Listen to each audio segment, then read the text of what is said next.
With Nasser Mashni. He joins me live from Sydney. He's the president of the Australia Palestine Advocacy Network. Thank you, sir, for being with us on the program.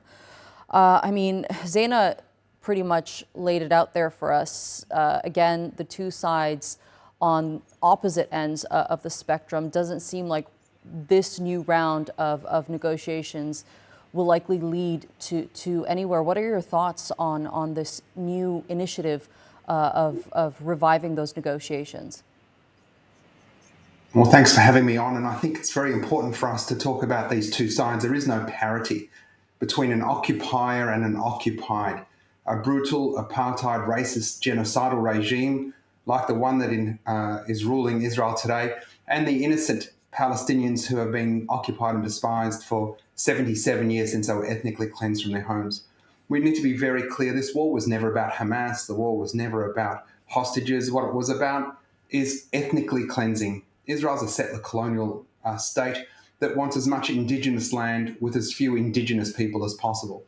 What they've done now is make Gaza uninhabitable. And the most recent pronouncement of the indicted war criminal Benjamin Netanyahu is that Gazan residents will be allowed to leave, knowing full well that once they've left and perhaps found sanctuary or refuge somewhere else, that the chances of them ever returning are zero, and he'll be able to continue with his messianic settler coalition friends in settling all of Gaza.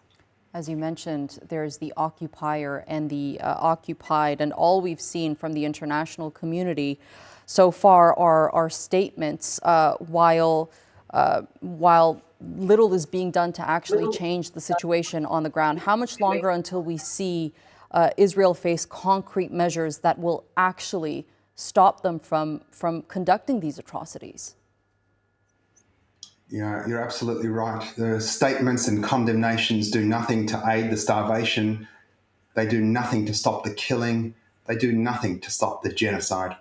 This makes all of those countries that are not actively participating, that are not joining South Africa in the International Court of Justice court case, that are not sanctioning, that are not denying Israeli ships from ports, that have not stopped sending weaponry, continue to be complicit. These movements around the Western world, the global north, to recognize Palestine as if that's going to do anything.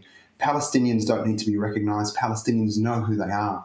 What they need is help stopping this genocide. And to do that, we need countrywide sanctions. We need to isolate this apartheid regime. We need to isolate this genocidal country and make sure that it pays the full toll of what it's done.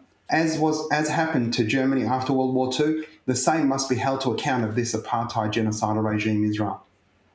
Okay, the president of the Australia Palestine Advocacy Network, Nasser Mashni, thank you so much for being with us here on the NewsHour.